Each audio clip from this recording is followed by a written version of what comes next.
Hello. कैसे हैं सब लोग।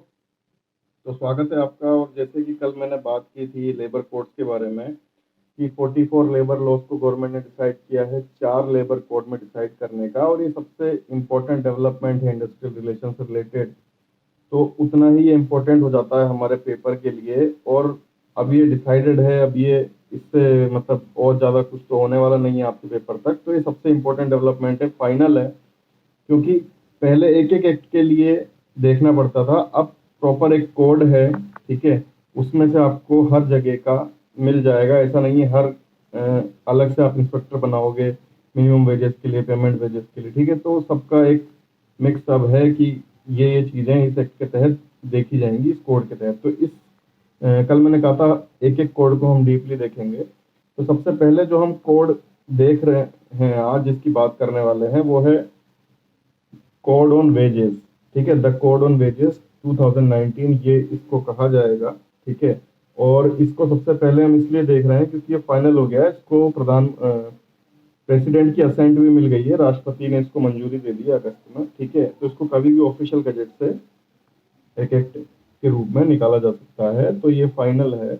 इसके अंदर हमने बात की थी कल की कौन कौन सी इंपॉर्टेंट एक्ट है, फिर से देख लेते हैं। Payment of wages act 1936, minimum wages act 1948, payment of bonus 1955, equal remuneration act 1961। तो ये चारों इसके इंपॉर्टेंट पार्ट हैं, ठीक है। Minimum wages, payment wages, bonus और इक्वल रेम्युनरेशन, ये चारों इसके इंपॉर्टेंट पार्ट हैं। यानी ये तो आप ध्यान रखिए कि जो भी इंपॉर्टेंट पार्ट है उनका विशेष ध्यान रखा जाएगा उस कोड में। यानी जहां भी बात आएगी वहां minimum wages, payment of wages, bonus और इक्वल रेम्युनरेशन का ध्यान रखा जाएगा। तो अब हम देखते हैं कि ये एक्ट किस तरह से है। कोड ऑन वेजेस, तो कोड ऑन वेजेस अगस्त में इसको प्रेसिडेंट की असेंट मिल गई, जैसा मैंने आपसे बोला। ये 9 चैप्टर्स में डिवाइडेड है, ठीक है। सबसे पहला इसका चैप्टर है प्रिलिमिनरी, जो हर एक्ट का पहला चैप्टर होता है, इसमें डेफिनेशंस आती हैं, ठीक है। सेकंड इसका है मिनिमम वेजेस, ठीक है। जैसा मैंने बोला मिनिमम वेजेस का सबसे इंपॉर्टेंट पार्ट है, तो मिनिमम वेजेस इसका पहला चैप्टर है। सेकंड चैप्टर है पेमेंट ऑफ वेजेस, ठीक है, जो दूसरा इंपॉर्टेंट पार्ट है। तीसरा चैप्टर है बोनस, ठीक है। तो जो पूरे पूरे एक्ट थे वो अब इसके चैप्टर हैं और उन्हीं हिसाब से उसको देखा जाएगा, ठीक है। पेमेंट ऑफ बोनस इसका चौथा चैप्टर है। पांचवा चैप्टर है एडवाइजरी बोर्ड। तो सबका एडवाइजरी बोर्ड एक मिलके होगा, ठीक है। तो ये अब एडवाइजरी बोर्ड है। Payment of dues, claims and audit, ये इसका 6th चैप्टर है। यानी इनसे रिलेटेड, इन सभी से रिलेटेड पेमेंट जो है ड्यूज की, क्लेम्स की, वो कैसे होगी, ऑडिट कैसे होगा। 7th है इंस्पेक्टर कम फैसिलिटेटर, यानी इंस्पेक्टर की हम पावर्स, उसको कैसे बनाया जाएगा, वो क्या क्या काम करेगा, ये सब अलग अलग के लिए पढ़ते थे। अब 6 एक है कि वो इन सब के लिए करेगा, उसको इंस्पेक्टर कम फैसिलिटेटर कहा गया है। बाकी उस चैप्टर में हमको ज्यादा जानकारी मिलेगी। 8th है ऑफेंसेज एंड पेनल्टीज। तो क्या क्या इन एक्ट के तहत इस कोड में इन एक्ट का अवहेलना पे किस किस को जो है ऑफेंसेस माना जाएगा और क्या क्या पेनल्टी उस पर रहेंगी। और सबसे लास्ट मिसलिनियस जो आता है, जो पावर्स वगैरह सारी चीजें बताता है, वो इसका लास्ट चैप्टर है। तो ये कोड ऑन वेजेस है, ठीक है, 2019। इसकी हम बात करते हैं। सबसे पहले प्रिलिमिनरी चैप्टर आता है और उसमें ये लिखा हुआ है कि ये फाइनल है, प्रेसिडेंट का असेंट है, ठीक है। इसके बाद जो पहली इसमें डेफिनेशन है वो है अकाउंटिंग ईयर की। तो अकाउंटिंग ईयर इसमें कहा गया है year commencing on the first day of April, ठीक है। जो 1 अप्रैल से चालू हो जाएगा वो ईयर है। एडवाइजरी बोर्ड किसको कहा गया है? एडवाइजरी बोर्ड में सेंट्रल एडवाइजरी बोर्ड और एज द केस में भी state advisory board constituted under section 42। तो इसके जो सेक्शन 42 के तहत एडवाइजरी बोर्ड होगा, वो सेंट्रल एडवाइजरी बोर्ड हो या फिर स्टेट के द्वारा बनाया गया हो, इस एक्ट के 42 सेक्शन के तहत उसको एडवाइजरी बोर्ड हम कहेंगे। अगली डेफिनेशन है इसमें एग्रीकल्चरल इनकम टैक्स लॉ। तो एग्रीकल्चरल इनकम टैक्स लॉ का मतलब क्या है? Means any law for the time being in force relating to the levy of tax on agricultural income. तो जो भी levy of tax on agricultural income होगा, ठीक है, एग्रीकल्चरल इनकम में जो भी टैक्स लगाया जाएगा for the time being in force, उस टाइम में जो भी एक्ट के तहत, वो इसमें हम एग्रीकल्चरल इनकम टैक्स कहेंगे। अगली डेफिनेशन है एप्रोप्रिएट गवर्नमेंट। तो एप्रोप्रिएट गवर्नमेंट की डेफिनेशन कई जगह आई है, वही सेम इसमें भी है कि जहां भी सेंट्रल गवर्नमेंट अथॉरिटी से जो भी इंस्टीट्यूशन चल रहे हैं, ऑर्गेनाइजेशन चल रहे हैं, वहां पे एप्रोप्रिएट गवर्नमेंट होगी सेंट्रल गवर्नमेंट, और जहां स्टेट से चल रहे हैं वहां स्टेट गवर्नमेंट होगी, ठीक है। तो जैसे कि railway, mine, oil field, major port, air transport service, telecommunication, banking, insurance, corporation, ठीक है, या फिर जहां भी एक सेंट्रल एक्ट से जो संस्था बनी है जैसे लाइफ इंश्योरेंस, ठीक है, और इसकी subsidiary company, central public sector undertakings, establishment of contractors, government के सब कुछ जो भी गवर्नमेंट से रिलेटेड है, सेंट्रल गवर्नमेंट से, वो सेंट्रल वहां पे अप्रोप्रिएट गवर्नमेंट हो जाएगी, और जहां स्टेट है वहां स्टेट। इसके बाद बात करते हैं कंपनी की। तो कंपनी इसमें कहा गया है कंपनीज एक्ट 2013 में जो डेफिनेशन है वही मानी जाएगी। कॉन्ट्रैक्टर किसको कहा गया है? Contractor in relation to an establishment means a person who undertakes to produce a given result for establishment other than a mere supply of goods or articles of manufacture to such establishment। यानी सिर्फ supply से ही संबंधित नहीं है। Contractor कौन है? जो result उसके निर्धारित करता है कि भाई इतना रिजल्ट हमें देना है, मतलब एक तरीके से पूरा होल्ड करता है, ठीक है। सेकंड क्या है? Supplies contract labour for any work of the establishment as near human resource and includes a sub contractor. या फिर सिर्फ जो है कॉन्ट्रैक्ट लेबर वो सप्लाई करे और इसमें सब कॉन्ट्रैक्टर भी इंक्लूड होगा, ठीक है। कॉन्ट्रैक्ट लेबर की अब हम बात करते हैं। कॉन्ट्रैक्ट लेबर किसे कहा गया है सेक्ट के तहत? ये डेफिनेशन अभी तक कहीं नहीं आई है, तो इसको आप ध्यान रखें। कॉन्ट्रैक्ट लेबर का मतलब है a worker who shall be deemed to be employed in or connection with the work of an establishment when he is hired or in connection with such work by or through a contractor with or without knowledge of principal employer and includes inter-state migrant worker but doesn't include worker। तो कौन है contract labour? जिसको किसी भी एक contract के तहत higher किया गया है, लिया गया है, ठीक है, चाहे वो प्रिंसिपल एम्प्लॉयर की नज़र में हो या ना हो, ठीक है, एजेंसी के थ्रू हो या किसी भी तरह हो, किसी भी काम के लिए उसको लिया गया है, चाहे वो इंटर स्टेट माइग्रेंट वर्कर ही क्यों ना हो, लेकिन कॉन्ट्रैक्ट लेबर कहलाएगा। अगर उसको एक कॉन्ट्रैक्ट के तहत लिया गया है, वो क्या नहीं होना चाहिए, तब उसको कॉन्ट्रैक्ट लेबर कहा जाएगा। Regularly employed by contractor for any activity of his establishment and his employment is governed bye mutually accepted standards of conditions. Means जो म्यूचुअली एक्सेप्टेड स्टैंडर्ड कंडीशंस हैं, जो रेगुलरली उसके लिए जो लोग लिए जाते हैं, उनमें से नहीं होना चाहिए, ठीक है। Gets periodical increment in the pay social security coverage. यानी जो एक नॉर्मल उसका एम्प्लॉय है परमानेंट वाला, उसको जो सारी सुविधाएं मिलती हैं, इंक्रीमेंट ऑफ पे होता है, रेगुलर टाइम इंटरवल पे सोशल सिक्योरिटी मेजर होते हैं, वो सब नहीं होना चाहिए।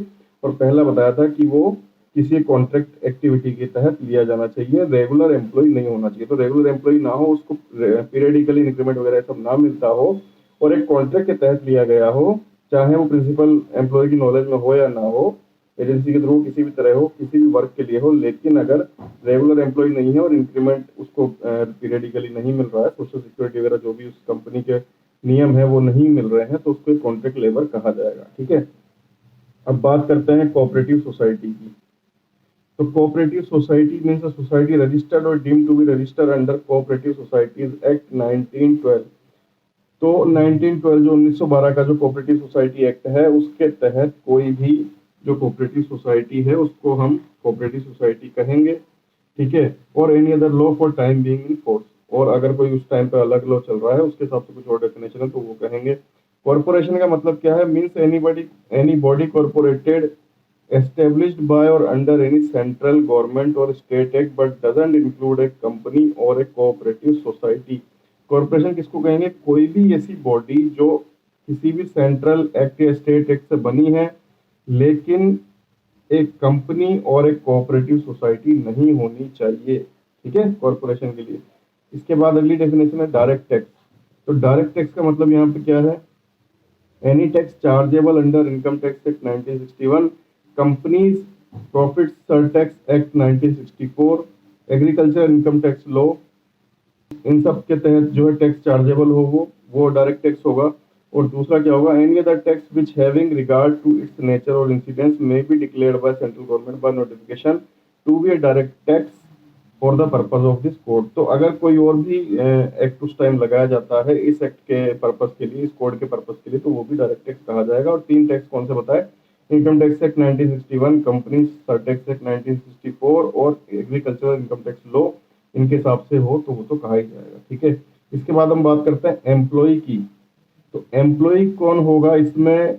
जो अप्रेंटिसशिप एक्ट 1961 है उसके अनुसार जो अप्रेंटिस है उसको हटा दिया गया, ठीक है। Employee means any person other than apprentice engage under the apprentices act 1961। तो अप्रेंटिसेस एक्ट 1961 के अलावा जो भी पर्सन एम्प्लॉयड है ऑन वेजेस, चाहे वो स्किल्ड नॉन स्किल्ड वर्क करे, manual, operational, supervisory, manager, administrative, technical, clerical, कोई भी वो काम करे वो कहलाएगा एक एम्प्लॉय। ठीक है, but doesn't include any member of armed forces. ठीक है, आर्म्ड फोर्सेस का मेंबर नहीं होना। डेफिनेशन है एम्प्लॉयर। तो एम्प्लॉयर कौन है, जैसा कि पहले भी हमने कई बार बात की, जहां पे उसको अप्रोप्रिएट गवर्नमेंट, जहां पे सेंट्रल है तो सेंट्रल, स्टेट है तो स्टेट जिस भी अथॉरिटी को डिसाइड कर देगी कि ये मेन है, सुपरवाइजरी पावर में है, वो सब हो जाएंगे एम्प्लॉयर। ठीक है, जहां पे कोई इस तरह का नहीं है वहां पे लोकल अथॉरिटी। ठीक है, या फिर और क्या क्या इस कोड में कहा गया है कि फैक्ट्रीज एक्ट 1948 में अगर डिफाइंड है, ठीक है, ऑक्यूपायर, तो वो हो जाएगा। और एक कॉन्ट्रैक्टर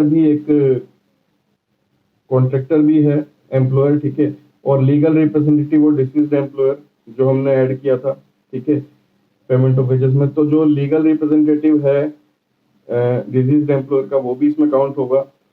और कौन काउंट होगा, in relation to any other establishment the person who or the authority which has ultimate control over affairs of establishment, जिसका कंट्रोल है एस्टेब्लिशमेंट के अफेयर्स के ऊपर, वो कहलाएगा एम्प्लॉयर। ठीक है, एस्टेब्लिशमेंट का मतलब क्या है, establishment means any place where any industry, trade, business, manufacture or occupation is carried and includes government establishment. तो एस्टेब्लिशमेंट क्या है, जहां पे कोई भी industry, trade, business, manufacture, occupation, ये सब काम चल रहे हैं और इसमें गवर्नमेंट एस्टेब्लिशमेंट भी इंक्लूड है। फैक्ट्री का मतलब जो फैक्ट्रीज एक्ट 1948 में कहा गया है, government establishment means any department of the government और अ लोकल अथॉरिटी। ठीक है, जो भी गवर्नमेंट की डिपार्टमेंट है फिर लोकल अथॉरिटी, उसको गवर्नमेंट एस्टेब्लिशमेंट कहा जाएगा। इनकम टैक्स क्या होगा, जो इनकम टैक्स एक्ट 1961 में लिखा हुआ है। इंडस्ट्रियल डिस्प्यूट क्या होगा, जो हमने इंडस्ट्रियल डिस्प्यूट एक्ट 1947 में पढ़ा था कि वो एम्प्लॉयर के बीच में हो, वर्कमैन के बीच में हो, या एम्प्लॉयर वर्कमैन के बीच में हो, related to conditions of labour हो, टर्म्स ऑफ एम्प्लॉयमेंट हो, कुछ भी हो, वो इंडस्ट्रियल डिस्प्यूट कहलाएगा। या फिर वो किसी भी पर्सन को निकालने से रिलेटेड डिस्चार्ज, डिसमिसल, रिट्रेंचमेंट और टर्मिनेशन हो, सब इंडस्ट्रियल डिस्प्यूट में आएगा। ठीक है, इसके बाद अगली डेफिनेशन, इंस्पेक्टर कम फैसिलिटेटर। तो इसका मतलब है एक person appointed by the appropriate government under sub section 1 of section 51। तो सेक्शन 51 के तहत जो भी इंस्पेक्टर कम फैसिलिटेटर होगा उसको हम कहेंगे इंस्पेक्टर कम फैसिलिटेटर। मिनिमम वेज जो भी इसके सेक्शन 6 में डिसाइड कर दी जाएगी उसको हम मिनिमम वेज कहेंगे। ठीक है, नोटिफिकेशन का मतलब है notification published in the gazette of India. तो जो भी गजट ऑफ इंडिया में नोटिफिकेशन पब्लिश होगा उसको हम नोटिफिकेशन कहेंगे। प्रेस्क्राइब्ड किसको कहेंगे, इस एक्ट के तहत, इस कोड के तहत जो भी हैं रूल्स उनको हम प्रेस्क्राइब कहेंगे। इसके बाद अगली डेफिनेशन है सेम वर्क और work for work of a similar nature. तो जो भी ऐसे वर्क हैं जो स्किल, एफर्ट, एक्सपीरियंसेस, रिस्पॉन्सिबिलिटी के हिसाब से सेम है, या फिर जो एम्प्लॉयर है उसके हिसाब से टर्म्स ऑफ एम्प्लॉयमेंट में वो सेम है। ठीक है, अगर उनमें कुछ डिफरेंस भी है तो एम्प्लॉयर के हिसाब से टर्म्स ऑफ एम्प्लॉयमेंट में जो उसको क्वालिफिकेशन चाहिए, जो भी उसको स्किल चाहिए उसके हिसाब से सेम है, तो उसको हम सेम वर्क और work of a similar nature कहेंगे। ठीक है, काम कहाँ आएगा, जो इक्वल रिम्यूनरेशन एक्ट है वहां से इसको लिया गया। ठीक है, इसके बाद है स्टेट में यूनियन टेरिटरी भी इंक्लूड है। पहले भी हमने बात की थी कि स्टेट जो शब्द लिखा हुआ उसका मतलब यूनियन टेरिटरी भी आएगा। ठीक है, इसके बाद है ट्रिब्यूनल की। तो ट्रिब्यूनल का मतलब है जो इंडस्ट्रियल डिस्प्यूट एक्ट 1947 में लिखा हुआ है वही ट्रिब्यूनल का मतलब लिया जाएगा।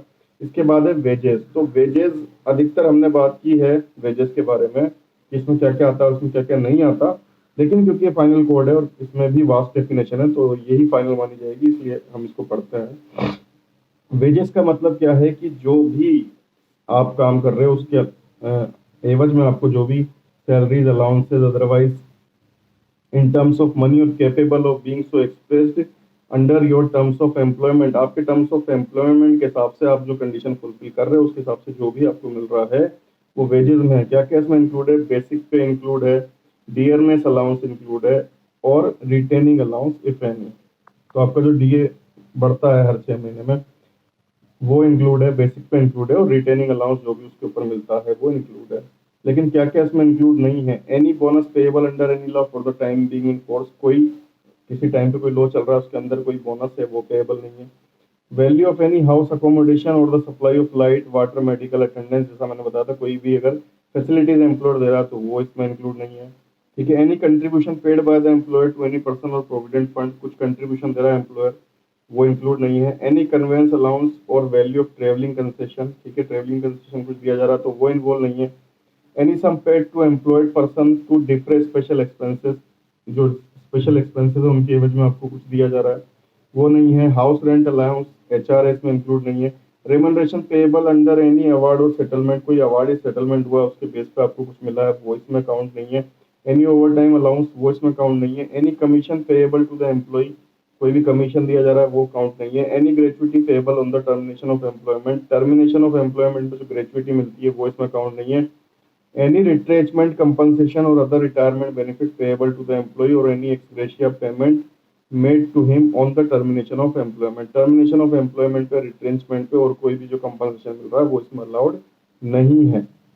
इसमें जो ग्रेचुइटी और रिट्रेंचमेंट पे कंपनसेशन मिलता है ये तो कभी भी इंक्लूड नहीं होंगे पेमेंट ऑफ वेजेस में, लेकिन इसके अलावा जो भी हमने बात की उसमें ओवर टाइम हो, HRA हो, किसी कोर्ट का सेटलमेंट हुआ हो, कन्वेंस है, ठीक है, ट्रेवलिंग अलाउंस है, ये सब जो है इंक्लूड हो सकता है इस कोड के हिसाब से अगर ये 50% of the salary, half of the salary, या फिर जो भी परसेंटेज गवर्नमेंट बता दे उससे अगर ज़्यादा हो जाएगा तो इसको हम सैलरी में, वेजेस में इंक्लूड करेंगे। ठीक है, और जब इक्वल रेम्यूनरेशन की बात आएगी कि जेंडर वगैरह सब चीज़ को हटाते हुए सेम मिलना चाहिए, तब हम कंसिडर करेंगे ट्रेवलिंग अलाउंस को, हाउस अलाउंस को, ओवर टाइम अलाउंस को, और जो भी कोर्ट या ट्रिब्यूनल से सेटलमेंट हुआ है, तो इन 4 चीज़ों को हम कंसिडर करेंगे अगर इक्वल रेम्यूनरेशन की बात आती है। यानी जब दो लोगों के लिए सेम देखा जाएगा तो फिर ये चीज़ें कंसिडर की जाएंगी कि सेम जो है ट्रेवलिंग अलाउंस मिले, सेम हाउस अलाउंस मिले,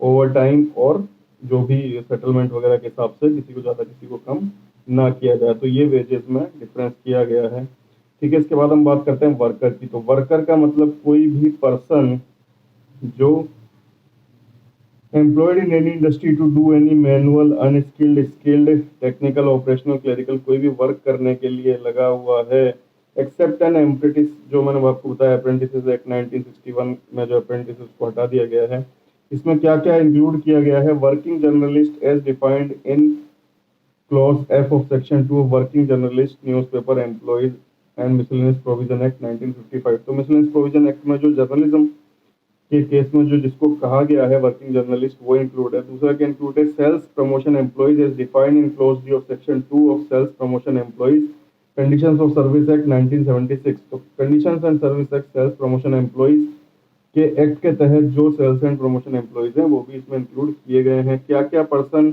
इंक्लूड नहीं है, डजंट इंक्लूड, कौन कौन से पर्सन हैं, वो हैं who is subject to the air force act 1950, ठीक है, navy act 1957, who is employed in the police service or as an officer or other employee of a prison, ठीक है, जो जेल प्रहरी वगैरह होते हैं वो सब इंक्लूड नहीं है, पुलिस सर्विसेज में है वो इंक्लूड नहीं है।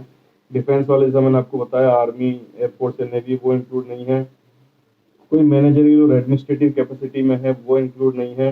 कोई सुपरवाइजरी कैपेसिटी में है और 15,000 से उसकी सैलरी ऊपर है, और अगर अलग अलग टाइम पे गवर्नमेंट बताती है कि इससे ज़्यादा सैलरी, अभी इसमें 15,000 लिखा हुआ है, अगर कभी गवर्नमेंट चेंज करती है तो उसके हिसाब से वो सब इसमें इंक्लूड नहीं है।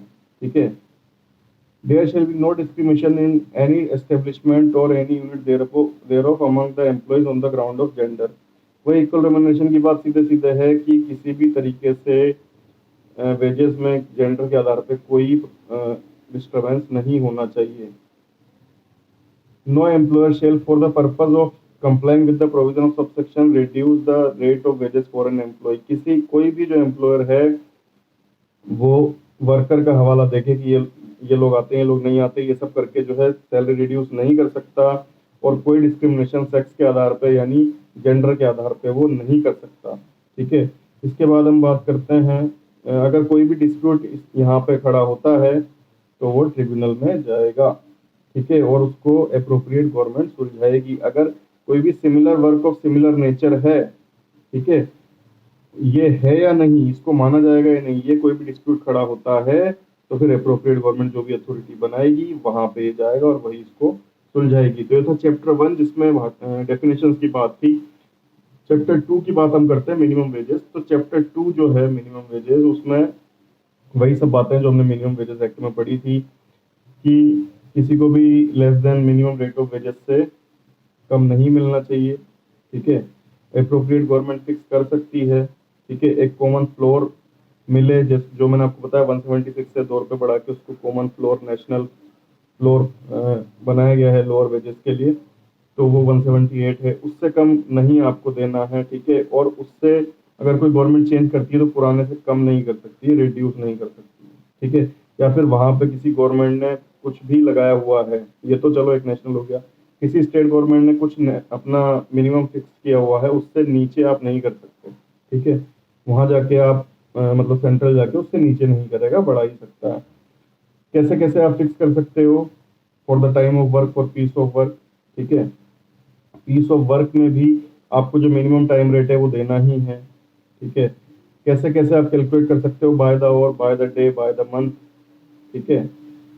और ये सारी चीजें हमने पढ़ी थी, उसमें भी कैसे डिफरेंसेस किए जा सकते हैं।